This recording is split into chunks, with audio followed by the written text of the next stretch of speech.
শুধু গণভোট দিয়ে সংবিধান পরিবর্তন হবে না। এনসিপি এবং জামাতে ইসলামের সাথে যারা 8 দল কাল থেকে মাঠে নামবে বলতেছে, দয়া করে জাতিকে আরেকটা মহা বিপদের মধ্যে আপনারা ঠেলে দেবেন না। সংবিধানের কতগুলো ধারা অপরিবর্তনীয়, কোনোদিনও এটা পরিবর্তন করা যাবে না। সংসদে আপনি 2/3 মেজরিটি বলেন বা 300 আসনে, এই জিনিসগুলো তো রয়ে গেছে। তো এখানে সংবিধানের 48টা বিষয় আছে যেটা পার্লামেন্টে যাবে, গণভোট হবে। আর 84 যেগুলো বাকিগুলো সেগুলো আপনি আইনের মাধ্যমে করেন, সরকারি আদেশ দিয়ে করেন। এগুলো তো আমরা একমত হয়েই গেছি।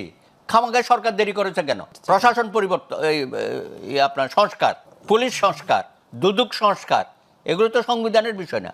সরকার তো এখানে দেরি করেছে। আমরা কিন্তু ফ্রম ডে ওয়ান বলেছি যে আপনারা এগুলো নিয়ে সমস্ত রাজনৈতিক দলের সাথে গোলটেবিল করার কোনো দরকার নেই। আপনারা রাষ্ট্রের স্বার্থে যেটা ভালো মনে করেন, আমরা আপনাদেরকে সেই বিশ্বাস, সেই আস্থা আপনাদের উপর আছে, ইউনূস সাহেবের কাছে আছে, আমরা বলেছিলাম। কিন্তু এটা ওনারা 84-র মধ্যে নিয়ে আসতে। আর 48টা শুধু সংবিধানের বিষয়, শুধু সেটা না গণভোট হবে।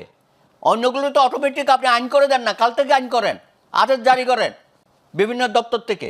প্রসিকিউশনকে আরও উন্নত মানের করেন, এখানে আরও নিয়োগ দেন 15 জন। আমি শুনে তো খুবই দুঃখিত, এত বড় একটা কর্মযজ্ঞ তারা করছে, 15 জন প্রসিকিউটর, চিফ প্রসিকিউটর সহ। এটাকে ডাবল করে দেন, দরকার হলে বেঞ্চ আরেকটা করেন, 3rd বেঞ্চ করেন। লোকের অভাব আছে বাংলাদেশে।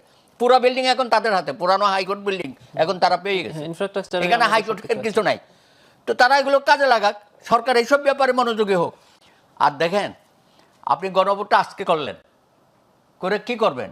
যে জনগণ বলল যে হ্যাঁ আমরা এগুলো পরিবর্তন চাই, তো এই পরিবর্তন করার জন্য আপনাকে পার্লামেন্টে যেতে হবে না? তো আপনি যদি সংসদ নির্বাচনটা না হয় পাশাপাশি, তো এই পরিবর্তনটা করবে কেমনে? আপনি 270 দিন বলে দিয়েছেন যে এর মধ্যে করতে হবে, না করলে অটোমেটিক পাস হয়ে যাবে। আবার বললেন যে সংসদ বসে 45 দিনের মধ্যে উচ্চকক্ষ করবে। তো আপনি সংসদের নির্বাচন না করিয়া শুধু গণভোট করবেন, ওইটা আদাদে হয়ে গেল না ঝুলে থাকলে? তো আমরা কি ঝুলন্ত জুলাই সনদ করব, না একসাথে আমরা পরিপূর্ণ জুলাই সনদ করব?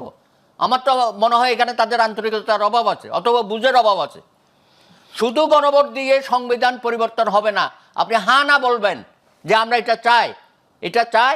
যদি এটা জয়লাভ করে, হ্যাঁ যদি জয়লাভ করে, তাহলে পার্লামেন্টে বসে এটা অনুমোদন দিতে হবে। আপনি সেই পার্টটা বাদ দিয়ে শুধু গণভোট করলে তো কোনো লাভ হবে না। সুতরাং এই ধরনের কথাবার্তা বলে জাতিকে বিভ্রান্ত করবেন না দয়া করে। এনসিপি এবং জামাতে ইসলামের সাথে যারা 8 দল কাল থেকে মাঠে নামবে বলতেছে, দয়া করে জাতিকে আরেকটা মহা বিপদের মধ্যে আপনারা ঠেলে দেবেন না।